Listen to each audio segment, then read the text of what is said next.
In the next match on the card, international superstar Nozawa, famous from Mexico to Japan and now with Epic in the United States of America. And his manager, the one and only, Paul T. International Paul T.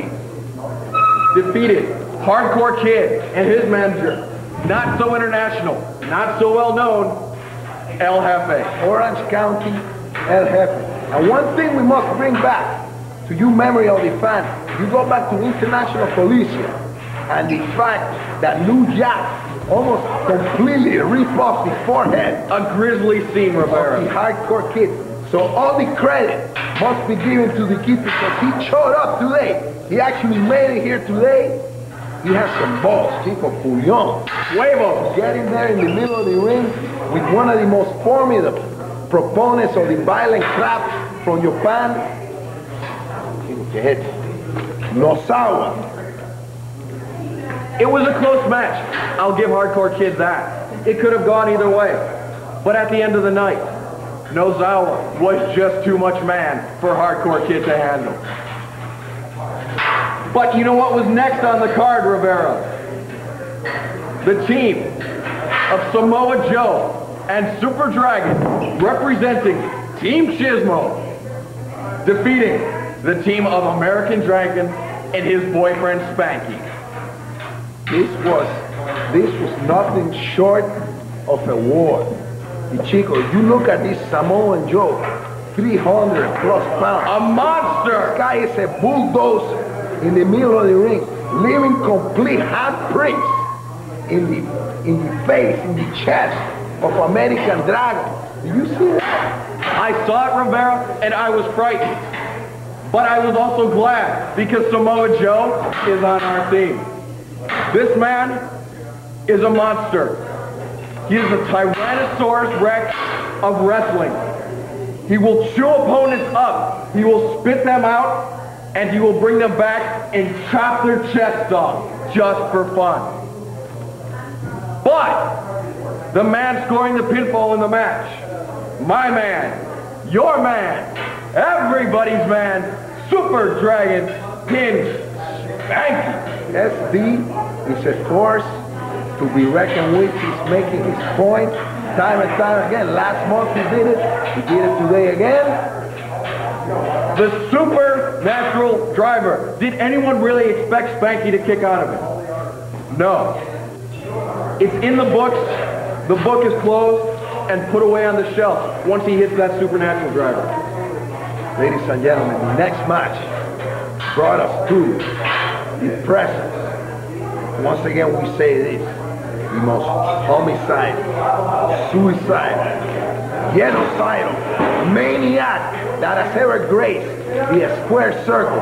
I am talking about none other than Sabu and the mystery opponent. The mystery opponent, the man out to collect the $100,000 bounty. That's more money than I've seen in my life, Rivera. The man for the job was the fallen angel, Christopher Daniels. I guess he has a house payment to make. I don't know. But he went out there against his own smart thinking and put his body on the line against Sabu. It was a bad move. Sabu came out on top, tables, chairs, to the floor, to the fans, in the ring. It was just too much for Christopher Daniels. But I would like to say that all of you fans, the intelligent fans that follow the career of Mr. Christopher Daniels, have to say that he displayed some of the most technical wrestling that you can inject in this kind of violent crap. In violent crap, you are very limited. But Christopher Daniels has such a wide mind, such a wide knowledge of wrestling that he was able to incorporate the best moves at the same time deal with the violent crap, the chairs, all that crap. But you know what, Rivera? Good wrestling, the best wrestling in the world, some might argue, is not enough when you have the violent crap. You have the table, the chairs. The body cannot take that sort of toll. And unfortunately, Chris Daniels was not in the condition to take that sort of abuse from Sabu. Ladies and gentlemen, this is Excalibur. I am the Larry Rivera. We are exhausted, chicos, from such an incredible display of professional wrestling here at the Legion Hall, Reseda, California. We would like to thank the staff. Wait! Most importantly, you're forgetting the two most exhausted men on the card. The Messiah. Oh, chick. How could you forget? Little baby Jesus. You know what? You know me and the violent crap, chick. I understand. But it happened here at the show. It's worth talking about. Fans, bring your own weapons. The Messiah and Sick Nick Mondo. It was a grisly display, to say the least. I have seen people decapitated in car crashes on Interstate 5 that looked in better shape than those two competitors, Rivera. All I have to say is, did you see the back of Sick Nick Mondo? Did you see the back of Messiah? It looked like a landmine in Afghanistan. Chico had blown up in his back. The small children in Afghanistan who are dismembered and ripped apart by these landmines have nothing on Sick Nick Mondo and the Messiah. Chico. Ladies and gentlemen, so we would like to thank you for being here in the wonderful Legion Hall, Chico. Like, we got all these beautiful people. I can't figure out what they are. Beautiful women, Rivera. Veterans. And not to mention the great tasting Ultra beer. Otra.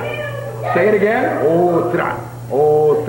We want to thank those fine people, the fine people at the Legion Hall in Reseda, California. And most importantly, we'd like to thank you fans for coming out and making this all possible.